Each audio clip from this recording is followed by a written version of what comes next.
जय गुरु जी संगत जी। गुरु बिन घोर अंधियार। गुरु जी से मिलने से पूर्व मैं अत्यंत हठीली और अड़ियल थी। मैं किसी की बात नहीं सुनती थी, किंतु कुछ दुर्भाग्यपूर्ण घटनाओं ने मेरा उत्साह प्राय समाप्त कर दिया था। किसी ने मृत व्यक्ति की अस्थियों को चूर्ण कर मेरे भोजन में मिलाकर मुझे खिला दिया था। यह अत्यंत शक्तिशाली जादू, काला जादू था, जिससे मैं मौत की कगार पर पहुंच गई थी। यह 1984 की घटना है और उस समय से मुझे बेड पर ही रहना पड़ रहा था। मैं बैठ या चल फिर भी नहीं सकती थी और कुछ भी नहीं पचा पाती थी। मैं संतों, फकीरों, तांत्रिकों और पंडितों के पास गई, लेकिन किसी ने भी मेरी सहायता नहीं करी। उन्होंने कहा कि मेरी मृत्यु निश्चित है। यदि कोई मेरी सहायता करेगा तो कर्मों के आदान प्रदान के कारण उसकी मृत्यु होने की संभावना है। 10 साल तक मैं कष्ट सहन करती रही। फिर एक कनाडा निवासी लूना, जिसे मैं जानती थी, ने गुरुजी के पास जाने की सलाह दी। लूना प्रसिद्ध अभिनेता और निर्देशक स्वर्गीय हरपाल सिंह की पुत्री थी। उसने कहा कि यदि मुझ में आस्था हुई तो वह सहायता कर सकते हैं। अक्टूबर 1996 में जब उसने मुझे यह बताया तो वह अपनी ससुराल में थी। मैं उसके माता पिता, जो गुरुजी के दर्शन हेतु पटियाला से पंचकुला आए थे, के साथ उनके मंदिर में गई। जब हम अपनी गाड़ी खड़ी कर रहे थे, गुरुजी संगत हाल से निकलकर बाहर आए। हम सब ने उनके कमल चरणों को स्पर्श किया। लूना ने मेरा परिचय देना आरंभ किया था कि उन्होंने मुझे मेरे नाम से संबोधित कर कहा कि मेरे साथ बहुत दुराचार हुए हैं। मुझे लगा कि वह सर्वज्ञाता है। गुरुजी ने मुझे अपने आसन के दाहिनी ओर बिठाया और वह मेरा मस्तक देखते रहे, मानो मेरे भूत, वर्तमान और भविष्य के कर्मों को देख रहे हों। उन्होंने हमारी ओर घूरने वालों की अवहेलना करी। देखने में मैं भयानक लग रही थी। मेरा शरीर और मुंह सूजे हुए थे, मेरी आंखें बंद सी थी। 1 घंटे तक उनके पास बैठकर मुझे अपने चारों ओर दिव्य वातावरण का आभास हुआ। 10 वर्ष के पश्चात मुझे आंतरिक शांति का आभास हो रहा था। फिर उन्होंने मुझे लंगर करने के लिए कहा। उस समय मैं उसकी गुणवत्ता से अपरिचित थी। मैंने लंगर स्थान से बाहर निकलने का प्रयास किया। मैंने सोचा कि मैं बिना मूल्य का भोजन कैसे कर सकती हूँ, परंतु गुरुजी को मना करना संभव नहीं था। उन्होंने मुझे पुनः लंगर ग्रहण करने के लिए कहा, तो मैंने किया। उसके बाद उन्होंने मुझे अपने बाईं ओर बैठाकर उस हाथ को दबाने और मालिश करने को कहा। आधे घंटे के उपरांत उन्होंने मेरा अंगूठा अपने अंगूठे से दबाया और उसी क्षण मेरा 60% रोग समाप्त हो गया। उनके चरणों में बैठे हुए उन्होंने अवर्णनीय मुस्कुराहट देते हुए वहां आते रहने के लिए कहा। उस दिन मुझे आशा बंधी, किंतु उसके बाद 6 माह तक लूना के ससुराल वालों ने मुझे व्यस्त रखा। मैंने उन्हें चंडीगढ़ के निकट जीरकपुर में 4 कनाल प्लाट बेचा था। रजिस्ट्री के समय मुझे लगा कि मेरे साथ 1.5 लाख रुपए का धोखा किया गया है। मैं गुरुजी के आदेश का पालन भी नहीं कर सकी थी। 6 माह के बाद जब मैं पंचकुला गई तो पता लगा कि गुरुजी चंडीगढ़ चले गए हैं। मैं उसी समय उनके पास गई। जैसे ही उन्होंने मुझे देखा, उन्होंने दूर से ही कहा कि मेरे साथ 1.5 लाख रुपए का छल हुआ है। उनकी सर्वज्ञाता शक्ति पुनः सामने थी। उसके बाद मुझे 2 वर्ष तक शांत उपचार दिया। कालांतर में मैंने शिव पुराण में पढ़ा कि गुरु को 2 वर्ष तक शिष्य की परीक्षा लेनी चाहिए। मैं उनके पास निरंतर जाती रही। मेरी दीवार पर 2 चक्षु प्रसन्न मुद्रा में गुरुजी अपने भक्तों को अपने चित्र बांटते थे, पर यह करते हुए वह सदा मुझे टाल जाते थे। मुझे अत्यंत दुख होता था, लेकिन अड़ियल होते हुए भी मैंने उनकी आज्ञा का पालन किया। 5 बहनों में सबसे छोटी होने के कारण मुझे बहुत लाड प्यार से पाला गया था। मैं प्रतिदिन 7 बजे संगत में पहुंच जाती थी। 2 वर्ष के बाद एक दिन मुझे देर हो गई। भक्तों ने बताया कि उस दिन गुरुजी ने कम से कम 10 बार मेरे पहुंचने के बारे में पूछा था। मैं हैरान रह गई। उस दिन वह अति प्रसन्नचित्त दिख रहे थे। उन्होंने भविष्य में विश्व में होने वाली घटनाओं और स्वरूप का उल्लेख किया और घंटों वार्तालाप करते रहे। भक्तों ने जो सुना वह आज समाचार पत्रों के मुख्य समाचार होते हैं। मैंने उन्हें हाथ जोड़कर उनसे प्रश्न पूछने की आज्ञा लेकर उनको कहा, गुरुजी, क्या मैं इतनी दुर्भाग्यशाली हूँ कि मुझे आपका चित्र नहीं मिल सकता? गुरुजी ने उत्तर दिया कि मुझे चित्र की ज़रूरत नहीं है, क्योंकि वह मेरे हृदय में बसते हैं। इस कथन ने मुझे सोचने को प्रेरित किया कि वह तो स्वयं ईश्वर हैं और हृदय में तो केवल ईश्वर बसते हैं। पर उन्होंने मुझे एक छोटा चित्र दिया और कहा कि यह उनका परिचय है। मैं उसे सदा अपने पास रखती हूँ। उसे मैं अपने तकिए के नीचे भी रखती हूँ या अपने कपड़ों पर लगा लेती हूँ। इससे मुझे सब बुराइयों से सुरक्षित होने का आभास होता है। मैं अपने शयन कक्ष में गुरुजी का चित्र रखती थी और उसकी पूजा करती थी, और कालांतर में उसमें 2 चक्षु प्रकट हुए, 2 आँखें प्रकट हुई। आकार में वह बड़े बड़े और अति सुंदर थे। मैं उनसे कभी भयभीत नहीं हुई। मैं उनसे सदा पूछा करती थी कि वह ब्रह्मा, विष्णु या महेश में से कौन है, लेकिन वह केवल पलक झपकाते थे। कुछ समय बाद उनमें से किरणें भी निकलने लगी। गुरुजी शिव का अवतार हैं, यह चक्षु उनका प्रत्यक्ष प्रमाण। गुरुजी से मिलने से पूर्व मैं बाबा चरणदास राधा स्वामी सत्संग के प्रमुख से मिली थी। मैं उनको अपने एक अमेरिकी मित्र फेरल ब्रेनर के माध्यम से मिली थी। राधा स्वामी के अनुयायी ब्रेनर परा मनोविज्ञान में शोध करने भारत आए थे। वह मुझे बाबा चरणदास से मिलने को कह रहे थे। मैंने उन्हें पहले होशियारपुर में स्थित भृगु संहिता से प्रश्न करने के लिए हठ किया। यह उनको जानने की मेरी विधि थी। उस दिन जो पत्र हमारे समक्ष आया उसमें लिखा था कि वह हम दोनों के लिए भाग्यशाली दिन था। संहिता के अनुसार यह मैं पहले देख चुकी थी। पहले मैं एक देवी थी जिसका इस पृथ्वी पर जन्म लेने का मूल कारण मोक्ष प्राप्ति था। इस विश्वास के साथ कि मुझे मूर्ख नहीं बनाया जा रहा है, मैं बाबा चरणदास से मिली। वह लोगों को दीक्षा देते थे। उस समय मेरी माँ कंपवात रोग, पार्किंसन रोग से पीड़ित थी। मैंने उनको कहा कि यदि वह मुझे दीक्षा देना चाहते हैं तो उन्हें मेरी माँ को स्वस्थ करना पड़ेगा। वह मान गए और मैंने दीक्षा ग्रहण करी, किंतु मेरी माँ शीघ्र ही चल बसी। मैं हैरान थी। बचपन से मैं अतीन्द्रिय दर्शी रही हूँ और आने वाली घटनाओं को अक्सर मैं सपने में देख लेती हूँ। यदा कदा मैं दिव्य वाणी, आकाशवाणी भी सुन लेती हूँ। मैंने ईश्वर से प्रश्न किया कि क्या बाबा भगवान हैं? उत्तर मिला कि वह शीघ्र ही मिलेंगे। हम सब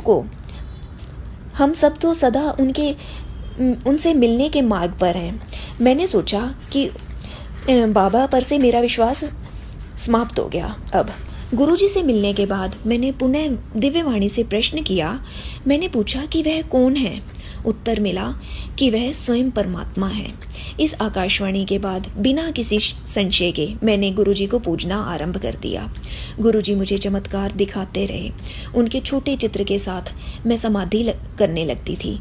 चित्र की आँखें पलक झपकाने लगती थी और मस्तक में से किरणें निकलती थी। मैं अपने अंतरस्थ को मुड़ी और मैंने ईश्वर से प्रार्थना करते हुए पूछा कि मेरे जीवन का ध्येय क्या है। प्रार्थना करने के बाद जब मैं संगत में पहुंची तो गुरुजी अपने आसन पर बैठे हुए थे। उनके चरणों में से ज्योति फूटी और उनके चरणों में रखे हुए हरे कालीन के चारों ओर गई और मुझे छूने के पश्चात उनके चरणों में वापस चली गई। मुझे प्रतीत हुआ कि मुझे अपने प्रश्न का उत्तर मिल गया है। वह मेरी तलाश के आदि, मध्य और अंत हैं। हमारा अस्तित्व उनसे प्रारंभ होकर उन्हीं में विलीन हो जाता है।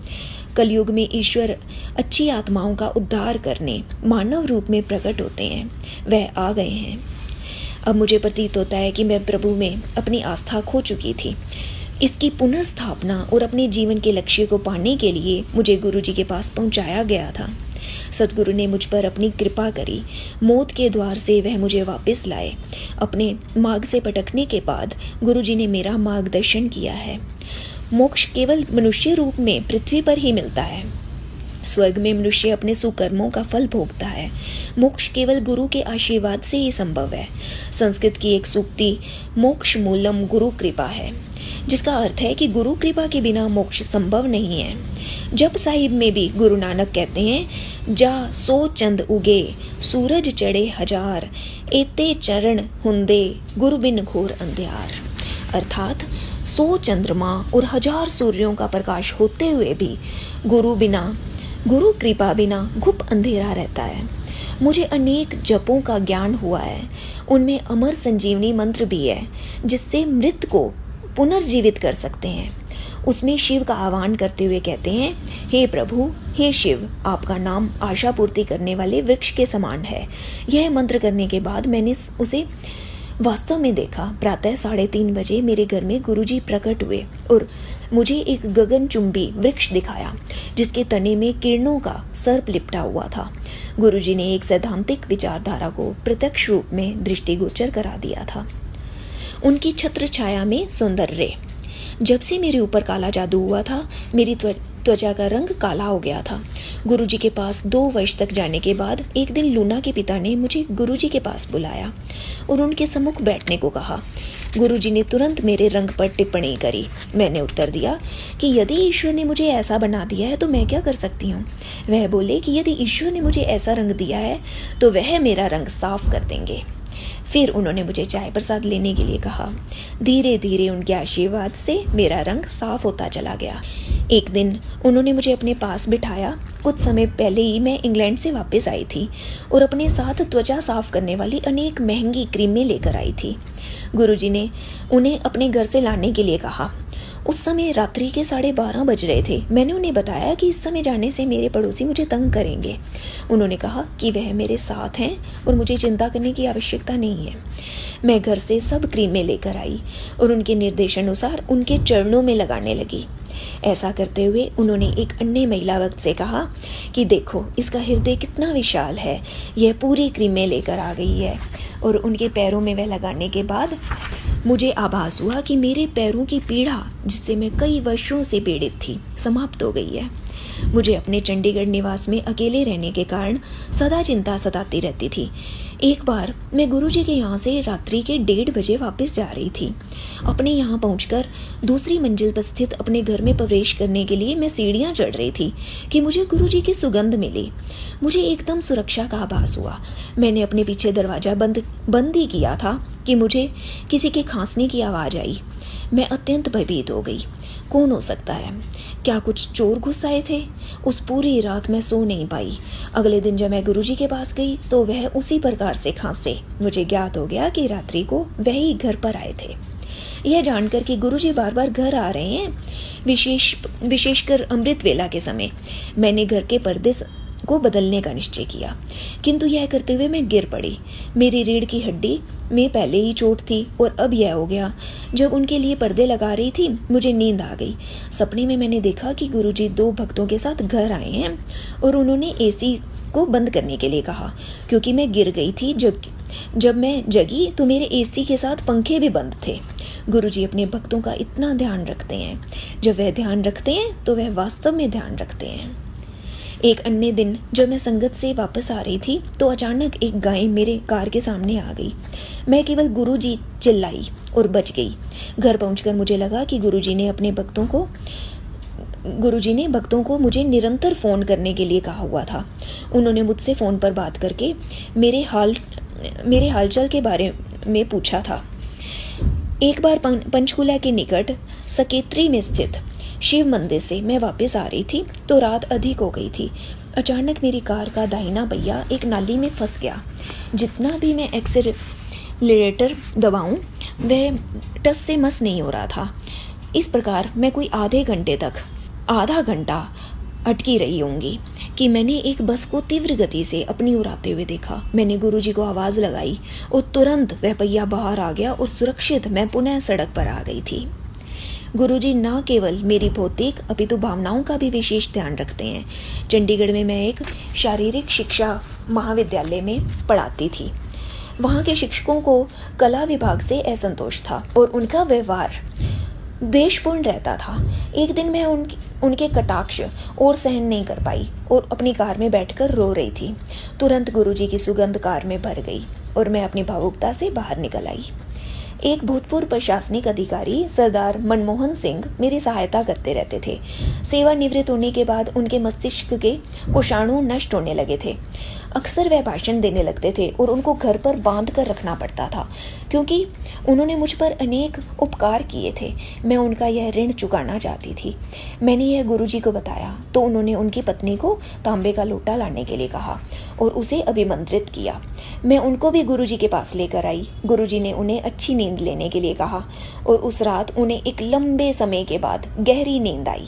एक दिन गुरुजी ने सरदार मनमोहन सिंह जी की पत्नी को चवन खरीदकर बृहस्पति और शुक्रवार को अपने घर रखकर सेक्टर 44 के निहंग गुरुद्वारे में दान करने के लिए कहा।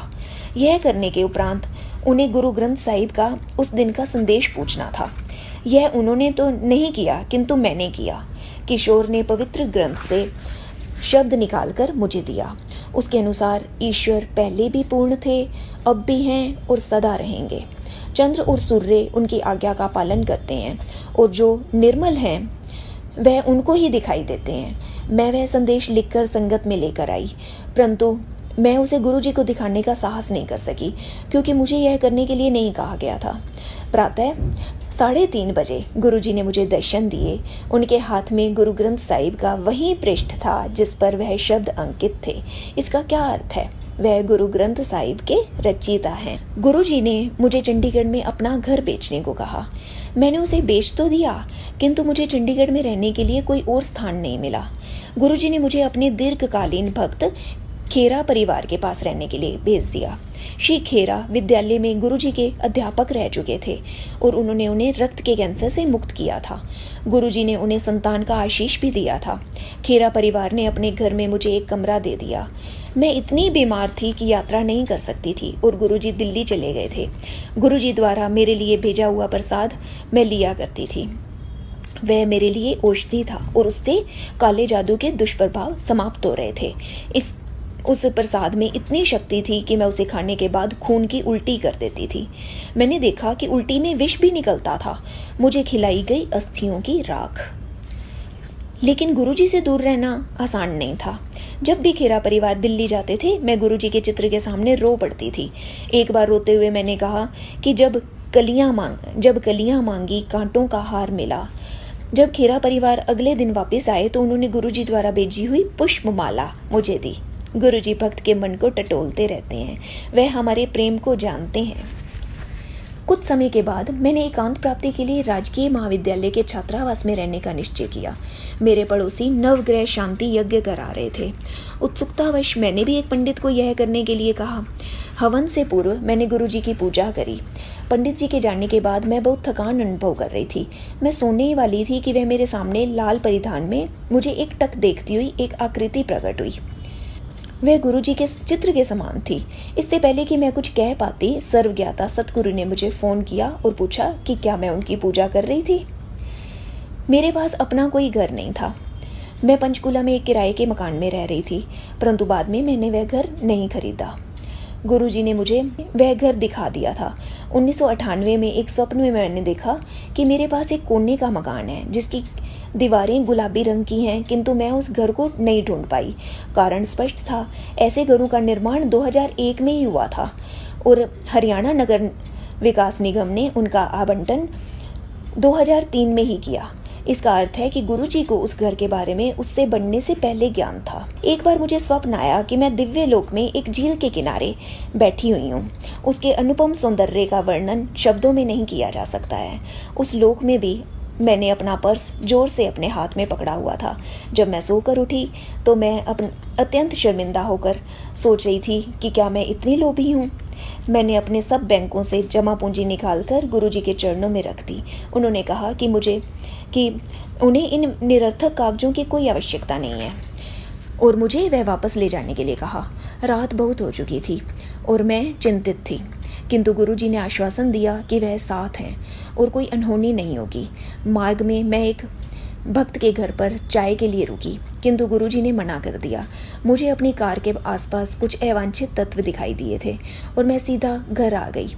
एक रात मैं फिर उनके चित्र के सामने रो रही थी। उसी क्षण उनके चित्र में से एक दिव्य हाथ निकला। उस पर कीड़ों के आकार के अनेक स्त्री पुरुष चल फिर रहे थे। वास्तव में गुरुजी कहते हैं कि उनकी संगत कीट समान है। यह देखकर मुझे उसकी सार्थकता का आभास हुआ। ईश्वर की अपेक्षा और कौन अपने ग्रहों के निवासियों को अपने हाथ में संभाल सकता है। गुरुजी इस पृथ्वी के चक्रवर्ती सम्राट हैं। मैंने देखा है कि वह ब्रह्मा, विष्णु और महेश के दर्शन कहीं भी दे सकते हैं। एक सपने में मैंने देखा कि मैं 7 वर्ष की नन्ही लड़की हूँ और मेरे दाहिने कान के पीछे बालों में कुछ झाग लगा हुआ है। वह झाग 4 स्वर्ण के पेचों में परिवर्तित हो गया और वह खुले और 2 अन्य मूर्तियों के समान शिव मूर्ति बाहर आई। एक दिव्य ध्वनि ने इनको त्रिदेव होने की घोषणा करी और मुझे पता चल गया कि मेरे गुरु सब देवों के देव हैं, वह स्वयं परमात्मा हैं। एक बार चंडीगढ़ में देर रात्रि में गुरुजी ने अपने एक भक्त नवराज को सोने के लिए डांटा। नवराज को अपनी आंखें खोलकर रखने में दिक्कत हो रही थी, अतः गुरुजी ने उसको बार बार डांटा और सोने से रोका। घर पहुंचकर मैंने सपने में देखा कि गुरुजी आसन पर बैठे हुए थे और संगत के स्वर्गवासी सदस्य, मेरी माँ भी उनमें थी, उनके सम्मुख बैठे हुए थे। यह गुरुजी की परलोक में संगत थी। मैंने नवराज को संगत के लिए दूध की बाल्टी पकड़े हुए देखा। मैंने निष्कर्ष निकाला कि यदि नवराज उस रात सो जाता तो उसकी मौत निश्चित थी। सतगुरु के डांटने में अर्थ छिपा होता है। अपने को समर्थ पाकर मैं एक बार शिवरात्रि के अवसर पर दिल्ली आई तो उन्होंने मुझे डांटा। क्रोधित होकर उन्होंने जोर से मुझे वापस जाने के लिए कहा। बिना प्रसाद या लंगर ग्रहण किए मैं तुरंत वापस चली गई। मैं उनके चित्र के सामने दिल खोल कर रोई। मैंने कहा कि मैं अपने शिष्यों के साथ भी इस प्रकार का व्यवहार नहीं करती हूँ, पर गुरुजी मेरे भीतर छिपी हुई दुष्प्रवृत्ति, मेरे स्वाभिमान को मिटा रहे थे। मैं कवियत्री हूँ और एक बार मैंने उन पर 20 छंद लिखे। जब मैंने यह कागज उनको दिया तो उन्होंने वह अपनी जेब में रख लिया और बोले कि मैं उन पर और लिखूंगी। उसके बाद ही मैं बिना किसी प्रयास के धारा प्रवाह 100 छंद और लिख पाई। फिर मैंने एक उपन्यास जब प्रेम कियो लिखा और उनको समर्पित किया। शीर्षक गुरबानी की एक पंक्ति जब प्रेम कियो जे परब पायो से लिया गया था। शीघ्र ही यह पुस्तक गुरु कृपा से पंजाबी भाषा के एमफिल पाठ्यक्रम में लगा दी गई। संगत जी, आपको ये सत्संग कैसा लगा बताना मुझे। जय गुरु जी। संगत जी, अनंतम शुक्राना गुरु जी।